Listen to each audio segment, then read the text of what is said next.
Hello and welcome viewers. অষ্টম শ্রেণীর ইতিহাস বিষয়ের যে অধ্যায়ভিত্তিক কোশ্চেন নিয়ে আমরা আলোচনা আরম্ভ করেছিলাম, আজ তার দ্বিতীয় পার্ট।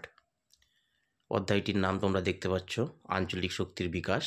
আগের দিন যেখান থেকে শেষ হয়েছিল, আজ তার পরের থেকে প্রশ্ন এবং উত্তরগুলো নিয়ে আমি তোমাদের সামনে আলোচনা করছি।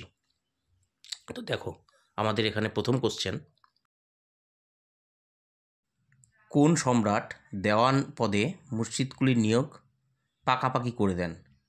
তো দেখো, আমরা আগের দিন জেনেছিলাম মুর্শিদ কুলি খা দেওয়ান পদে কাজ করেছিলেন ঔরঙ্গজেবের সুবাদে। তো এখানে পাকাপাকিভাবে তার নিয়োগ করে দেন সম্রাট ফারুকশিয়ার। সঠিক উত্তর হবে ফারুকশিয়ার। পরবর্তী কোশ্চেন, আঞ্চলিক শক্তি হিসাবে বাংলার উত্থান ঘটেছিল কার নেতৃত্বে? তো দেখো, আঞ্চলিক শক্তির যে বিকাশ চলছিল তাতে বাংলার উত্থান ঘটেছিল এই মুর্শিদ কুলি খানের হাত ধরে। তো সঠিক উত্তর হবে মুর্শিদ কুলি খান।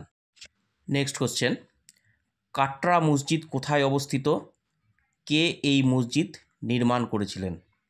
তো মুর্শিদ কুলি খান যখন নবাব পদে আসীন হন, তো তখন তিনি এই কাটরা মসজিদের নির্মাণ করেছিলেন এবং এটি মুর্শিদাবাদে তিনি করেছিলেন। তো সঠিক উত্তর হবে মুর্শিদাবাদ, এবং মুর্শিদ কুলি খান ইহা নির্মাণ করেন।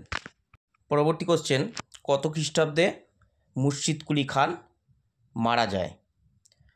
সঠিক উত্তর হবে 1727 খ্রিস্টাব্দে। 1727 খ্রিস্টাব্দে মুর্শিদ কুলি খান মারা গিয়ে।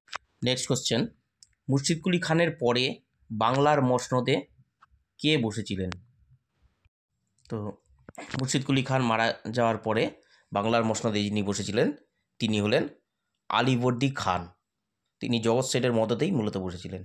তো আজ পর্যন্ত আজকে এইটুকুই। ভিডিওটি ভালো লাগলে লাইক করে দিও। Next video